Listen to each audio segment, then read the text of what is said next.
In this video, we have a mix of equations to solve, and we're going to go through the process to figure out what's going to be the best method for solving. First, identifying what kind of equation it is, and then figuring out what's the best procedure. Starting with this guy, x squared minus 20x plus 25. I hope that it's pretty clear that this is something that's quadratic. We don't see any fractions, we don't see any radicals, we don't see absolute value, nothing really weird. It's just a normal polynomial equation. More specifically, it's quadratic because of the square. So let's think about our quadratic methods. The first thing we think of is, can we use the square root property? In order to use the square root property, we can only have one instance of the variable, and it's inside of a square, or it is the square itself. Since I have two instances of x, this guy is a no-go. So I'm not using the square root property. Then we try to factor. That's the zero factor theorem. Well, this lead coefficient is 1, so that's kind of good. But then we'd be looking at 25 and trying to find factors of 25 that add to 20. Well, we can't find those factors because the factors of 25 are 1 and 25, those add to 26, or 5 and 5, and those guys add to 10. So this guy is not something that factors. The next thing we try is completing the square. So you'll notice that I don't jump straight to the quadratic formula because I know better than to do that. Because if I can factor, that's going to be faster, cleaner, simpler.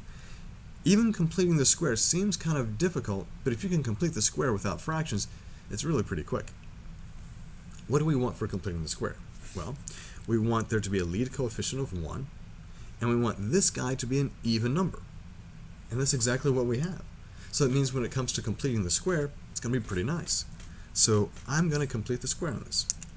Now to complete the square, you first have to move that constant term to the other side. So leave a gap and move this to the other side as a negative 25. And you know me, I do two steps at once. So I know that I need to put a number here, but I also know that I'm supposed to have a factorization as a square on the left side. So I might as well go ahead and do this all at the same time because of how interconnected it is. So here's what we do. To find the number that goes in the factored form, you take half of this guy. So half of negative 20 is negative 10. So you divide by 2, and then you square this. So when you square negative 10, you get positive 100. Now if I just add 100 on the left side of the equation, that's wrong. Unless I also add 100 to the right side of the equation to maintain balance. So I needed the 100 here so that I can get a binomial square. I needed the 100 here to maintain balance. So now I have negative 25 plus 100, and we have 75. So with completing the square, it's all about taking the original setup and reworking it so that I can use square root property. Because now I can take the square root of both sides of the equation, remembering that when you do that, you have to remember plus or minus. So on the left side, we have that x minus 10 is equal to plus or minus, and now we have to simplify the square root. Is there a factor of 75 that's a perfect square? And yes, there is. I can rewrite 75 as 25 times 3, understanding that both of these guys are in their own individual square roots.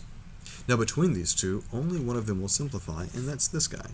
This guy simplifies to 5. So the whole square root of 75 becomes 5 from the factor of 25, and then the square root of 3 has to stay as it is because we can't simplify the square root of 3. One final step, and that's to move the 10 to the other side. Put that in front of the plus or minus, so it's a positive 10 plus or minus 5 times the square root of 3. Now I know some of you out there are probably going to ask, why didn't you just use the quadratic formula? Well, with the quadratic formula, I'm going to end up with larger numbers, and there's going to be more simplifying to do in the process. Here, really the only simplifying I had was simplifying the square root of 75. That really wasn't too bad. If you can complete the square, it really is the best method for you. All right, let's take a look at the next one. Here we have 3x to the third plus 15x equals 5x squared plus 25. Now you're probably going, somebody messed this up. We should have everything on the same side of the equation. And that really is true. We see that we have x to the third, and everything here is a polynomial, right? So it's a polynomial equation once I get everything to the same side. So let's move each term so that everything is on the left side of the equation. And let's also write our polynomial in descending order. So I have 3x to the third, and now this is going to be minus 5x squared plus 15x minus 25 equals 0. Now, I could have put these two terms at the very end, but it doesn't really make a whole lot of sense. When it comes to polynomials, it really is in your best interest to start with the highest degree, which is 3. Go to your square term, x to the first, and then end up with your constant at the end. It just makes things a lot easier for us. Now, this is not a normal factoring kind of problem. You're not going to be breaking this down into two sets of parentheses right away. Instead, since you have 4 terms, we kind of expect this to be a factoring by grouping situation. So let's see if that is the case. In the first group, we have a common factor between these guys of x squared. If we factor that out, we are left with 3x minus 5. In the second group which begins with a plus, and that sign is very important, these guys have a common factor of 5. We factor out that 5, we are left with 3x minus 5. Please remember that this is still an equation.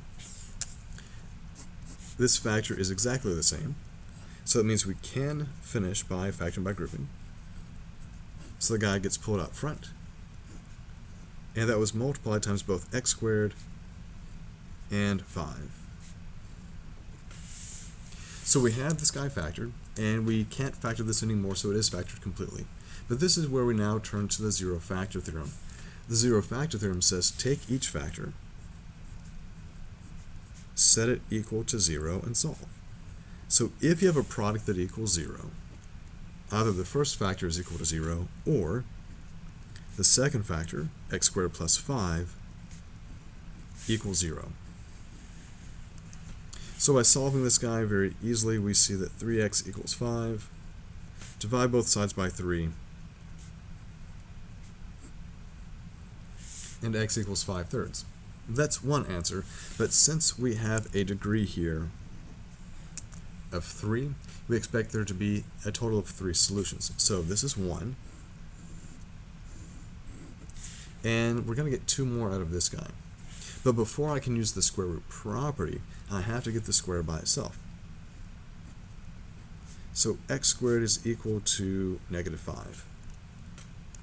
And now we apply the square root property. That means we have x now by itself is equal to plus or minus. You can't really do anything with 5. 5 is a prime number, so he's just kind of stuck inside the radical. But this negative, the negative is what will give us an I in front of the radical when we simplify it. So we have one real solution, which is 5/3, and we have 2 non-real solutions. Now in the past I have students tell me, oh, no solution or something else, but no, you can have solutions that are imaginary. Okay. So let's see what else we have. Okay. So both of those guys were polynomial. One required factoring the zero factor theorem and the square root property, right? And in the one we had above, it was completing the square, which leads to the square root property. You know, that's pretty important, huh?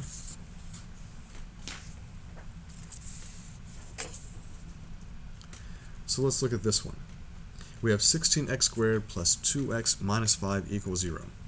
So I hope it's clear that this is a quadratic equation. You've got your x squared term, x to the first, and your constant. So let's see. We have square root property, maybe? Well, we have two instances of x. So right now, the square root property is not going to be used. It might become part of the problem later, but it's not the main method for solving. What about the zero factor theorem? Well, let's see. If I do the AC method, so A times C is 16 times 5, which gives us 80. And I'm going to try to see if there are factors of 80 that can subtract to 2. So what we can do is that we can grab our graphing calculator. I mean, you don't have to do this, it's just something that you can try to do. So here's what we can do. We can go to y equals, and we can take this product, this 80, and do 80 divided by x. And then we can go to our table. And when we go to the table, let me back it up here, you can see all the different factor pairs. So, of course, 0 is not going to work. That's going to give you an error. But if you divide by 1, you get 80. So let's list these guys. So the factor pairs are 1 and 80. We have 2 and 40. 3 and a decimal, so that's no good. 4 and 20. 5 and 16, which we already knew. No 6, no 7. There's 8. 9 is no good. There's 10, but we already have that here. So these are all the factor pairs. Now, is there a combination here? Is there a combination that has a difference of 2? And that's going to be this guy right here. 8 times 10 will multiply to 80, and they have a difference of 2. So I'm going to use those numbers and rewrite this plus 2x. So that's 16x squared. And getting the right signs is incredibly important here. So we have 8x and 10x. All right, so to have a positive 2x at the end, that means the larger of these numbers must be the positive one, and this guy's going to be the negative. So you see that these guys are going to combine to give you a negative 2x, or positive 2x, excuse me. So we haven't really changed the problem. We've gone from a trinomial now to a polynomial with 4 terms, and with 4 terms, it's factoring by grouping time. All right, in the first group, the common factor between these guys is 8x. Factoring that out, we end up with 2x minus 1. In the second group, there's a plus, and the common factor for 10x and 5 is 5. And 10 divided by 5 is 2, so that's 2x. Negative 5 divided by 5 is negative 1. All right, so that's the middle part of factoring by grouping. Since these guys are exactly the same, we end up with 2x minus 1 times 8x plus 5. Now, before you go on, before you get to the next part of solving this, you want to make sure that you take a moment to multiply everything out to make sure that it all works out. So 2x and 8x, if you multiply that, is 16x squared. Negative 1 times positive 5 is negative 5. When you do inside and outside of the FOIL, you get negative 8x, positive 10x. So negative 8, positive 10, still gives me the positive 2 at the end. All right, so now when I use the zero factor theorem, 2x minus 1 is equal to 0, or 8x plus 5 is equal to 0. Step by step, if you are having issues here, you would add 1 to the other side, and then you would divide both sides by 2. Over here, your first step is to move 5 to the other side as a negative 5, and then divide both sides by 8. If you are struggling not seeing those steps, then put those steps in. If you need to see that you are adding 1 on both sides, great.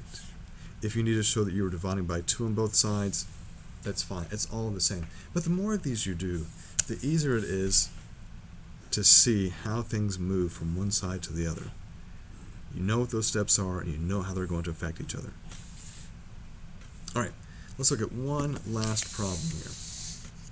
Let's solve 17 plus 5 times 3x minus 7 quantity squared equal to negative 43. There's a lot of stuff going on here. At least it seems to be that way. Now, a lot of students will try to take this square and apply it here and try to expand that guy. But I say, let's not do that.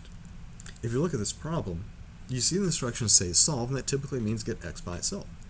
Well, if you pay attention, you'll recognize that's the only place you see x. And if that's the only place you see x, you start peeling away the layers until only that guy remains.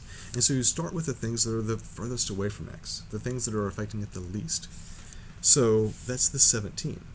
The 17 is so far away from this guy. So I'm going to subtract 17 on both sides. So now we have 5 times the quantity 3x minus 7 squared equals negative 60. Well, what needs to go away next? Well, you've got a square here, but notice the square is only on the set of parentheses, and it doesn't touch the 5. So right now, the 5 is free to move to the other side. He's just connected by multiplication, so we use division to undo that.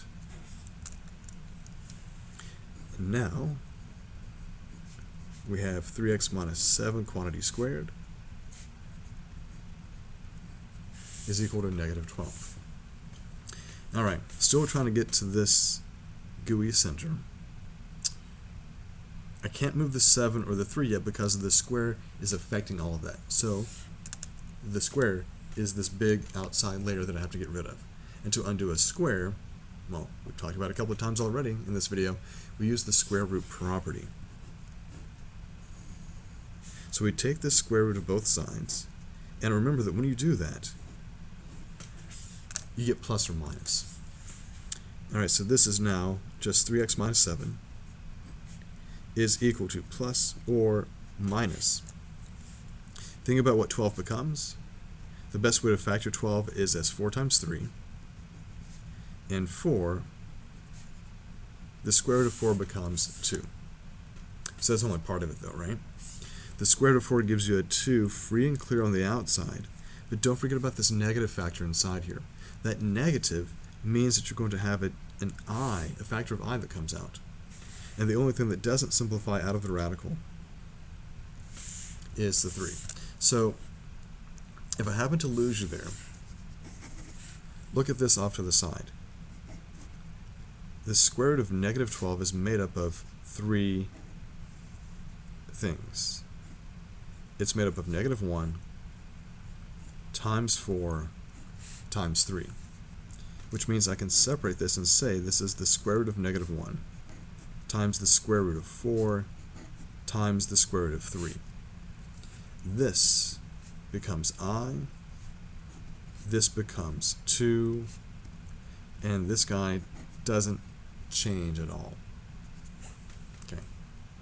And I don't want to say I2 square root of 3. It's 2I. That's how we write that. Alright, so we're getting closer and closer to having x by itself. And now it's just like a regular equation. Add 7 to both sides.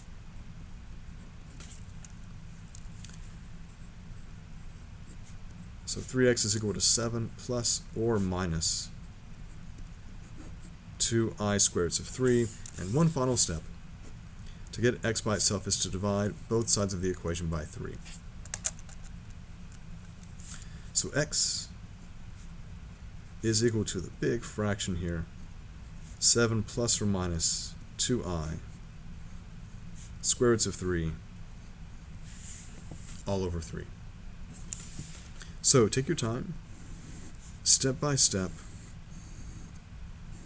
read the equation, know what kind of equation you have, and take the appropriate steps. So this one ended up being a square root property problem because this was the only variable that we had, and it was contained inside of a square.